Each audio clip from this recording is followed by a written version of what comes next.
Roméné, il y a 3 jours environ, il y a le compte Astro Trevi, compte fan de Travis Scott, qui a balancé un petit message à l'intention de Travis Scott et de Nike. En gros, il disait que les vrais fans de Travis Scott n'arrivaient pas à attraper les items et les paires Nike et que ça se retrouvait entre les mains des resellers. Et ils trouvaient pas ça juste, vu que c'est grâce à eux, c'est grâce aux fans que Travis Scott est là où il est, qu'il a autant de succès, qu'il a autant d'écoute, qu'il fait autant de stream et surtout, c'est eux qui vont au concert de Travis Scott. Donc pour lui, c'est logique que ces vrais fans aient une petite chance en plus d'attraper les paires. On sait que Travis Scott est grave proche de ses fans, on l'a vu dans son documentaire, il passe grave des bons moments avec ses fans, il a l'écoute, il y en a même qui monte sur scène et il dit au vigile de calmer le jeu et de respecter ses fans, tu vois ce que je veux dire. Récemment, il a même donné son prototype de Nike Air Force One qui est pas sorti à un de ses fans et encore une fois, il nous prouve qu'il est proche de ses fans en lâchant un commentaire sous le post. Et il dit que le message a été entendu. Du coup, on s'est posé la question avec l'équipe, est-ce qu'il n'y a pas une meilleure façon pour un artiste de distribuer ses collaborations? Est-ce qu'il n'y a pas moyen de faire des petites sorties spéciales pour les fans? Et deuxième question, est-ce que ça vous est déjà arrivé de kiffer une collab fort et de pas pouvoir l'attraper? Donc voilà, on va demander aux gens de l'équipe, on va leur poser ces 2 questions, on va voir les réponses, on va débattre comme d'habitude, mais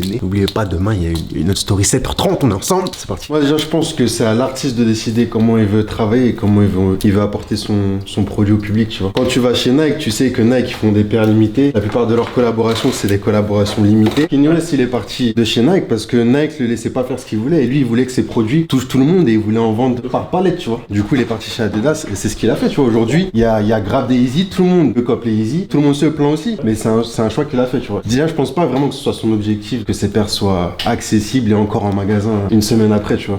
Pour ton image, c'est pas forcément bon, tu vois, que tes produits restent en magasin. Donc voilà, il a réagi au post, donc je sais pas comment lui il va faire après, comment il va réagir, tu vois. Mais je pense qu'avec Nike, ça va être compliqué de faire un produit très travaillé, estampillé, Travis Scott et qui soit pas limité, ça va être très compliqué. J'ai déjà loupé grave des produits, genre par exemple, à un moment, je voulais la Pharrell Chanel, tu vois. Elle coûtait 1000 balles. T'étais prêt à... Ouais, j'étais très fort. La première Nike Yeezy aussi, tu vois. Okay. Genre, je me suis battu fort, je la voulais fort. Je dirais pas dans quel shop je suis allé et qui a fait un backdoor incroyable. Ça fout la haine parce que tu vois, les fans ils disent ouais, à cause des bots et des resellers, on n'arrive pas à avoir nos paires et les vrais fans ils arrivent pas à avoir leurs paires. Il y a du backdoor, mais ça va pas, tu vois ce que je veux dire. Genre, les Yeezy, tu peux faire le backdoor que tu veux, tu cliques ta Yeezy au calme, il y a plus de galère. Après, il y a un truc avec Yeezy, c'est spécial, c'est que maintenant il y a 2 Yeezy par mois qui sortent, tu vois, à peu près. Mais en vrai, quand tu sors 2 modèles par mois et qui sont limités, à un moment donné, sur l'année, s'il y a 24 modèles, tu vas bien en avoir 1 ou 2, tu vois. C'est aussi le délire du fait que Travis il produit pas encore énormément de paires. Là, dans les paires Travis qui sont sorties, il y en a pas mal quand même. Il y avait un premier, c'était la Air Force One, la Sail, avec le swoosh dessus, ouais, des fous. Il y a eu un deuxième coloris, je sais plus si c'est la Sail la première, mais en tout cas, t'as eu un deuxième coloris de cette paire. Après, t'as eu la 4, t'as la bleue, après, t'as eu les coloris Friends and Family, tout ça. T'as eu la 1, voilà, la high et la basse, là, t'as la 6. Il y a la Air Force One qu'il a au pied, qu'il a donné à un de ses fans, tout ça. Là, il devrait se creuser la tête, et d'après ce qu'on a lu, c'est ce qui se passe. Ils sont en train de discuter avec Nike pour trouver un moyen de faire passer les vrais fans avant. Moi, j'avais pensé, admettons, les gens qui vont à ces concerts, bah, genre, le ticket du concert, il peut servir à une possible raffle. Par exemple, son concert, il est à Chicago, bah, ça profiterait que aux gens de Chicago. Tu vois, je vois pas un fan traverser tous les États-Unis juste pour aller à Chicago pour pouvoir participer. Dans le fond, c'est une bonne idée, mais ça fait que déplacer le problème, tu vois. Les resellers, plutôt que de se jeter sur les paires, ils vont jeter sur les tickets, tu vois. Ouais. Et c'est problématique. Après, ce qui est relou, c'est que c'est un phénomène qu'on voit depuis toujours dans tous les domaines, tu vois. Même si Supreme c'est devenu hyper hype, genre t'as quand même une base de personnes qui sont amateurs de la marque pour son histoire, etc.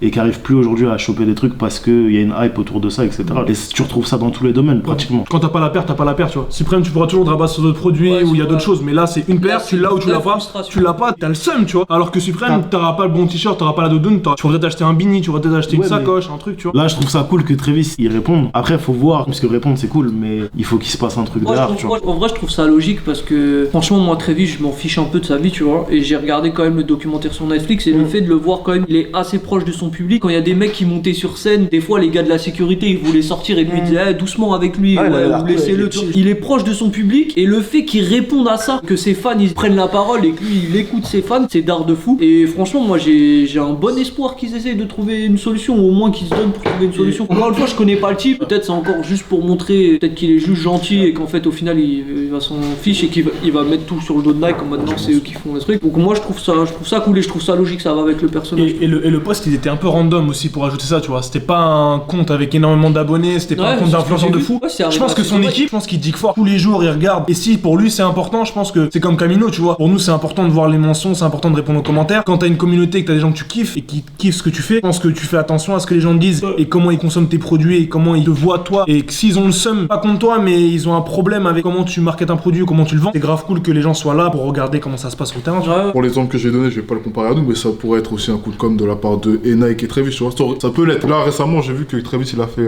un drop surprise gratuit, genre. Je sais pas combien de pièces il y avait dans le merch, mais genre, il a tweeté, hey les gars, je sais que c'est grâce à vous que je suis numéro 1. Je vous oublierai jamais. Tenez, ça c'est pour vous, tu vois. Le mec, il est vraiment grave proche de ses fans et que c'est important pour lui de répondre. Je pense que sur les paires Nike, il a pas vraiment son mot à dire sur la distrib, tu vois. Sur la création, peut-être, tu vois. Mais sur la distrib, je pense pas, tandis que son merch, il le gère lui-même avec son équipe. S'il veut que le merch il soit gratuit, s'il veut que ce soit accessible à tout le monde, tu vois, il peut se permettre, tu vois. En fait, par rapport à l'histoire et les précédentes personnes qui ont collaboré avec Nike, genre, il y a souvent eu ce problème de il limite, tu vois. Ça peut changer les choses, tu vois. J'espère que Travis va changer les choses. Quand je kiffais les Yeezy à mort et que je vais essayer de toutes les acheter, quand je les avais pas, j'avais le seum. Et moi, c'était vraiment pour les porter, c'était pas juste pour les revendre parce que je kiffais quand les outfits de Kanye West, j'avais envie de faire les mêmes à l'ancienne. Du coup, je voulais acheter les paires et taper les mêmes outfits. Et quand j'avais pas, je prenais pas resell, quoi. Comme il y en a après, il y en avait toutes les 2 semaines, j'attendais celle d'après et voilà, quoi.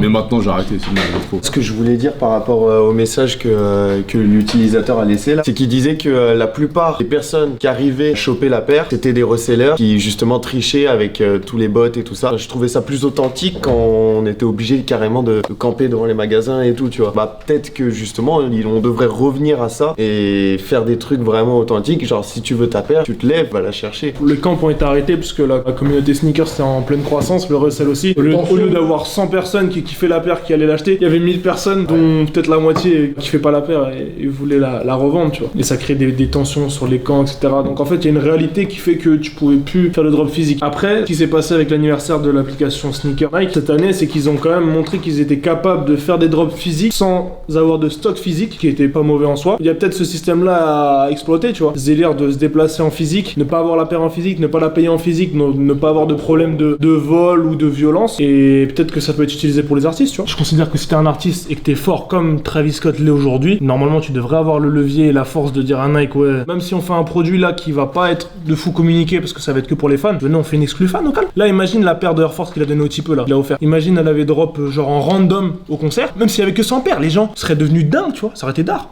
Bon ok, mais le débat est terminé. Dites-nous ce que vous en avez pensé par rapport aux fans de Travis qui a posté un commentaire. Dites-nous si vous aussi vous avez loupé des collabs avec des artistes que vous kiffez et dites-nous si vous avez des solutions pour que les produits créés par des artistes soient plus accessibles aux fans. On est ensemble comme d'hab, likez, partagez, commentez, que du love. On se retrouve pour une prochaine story demain 7h30.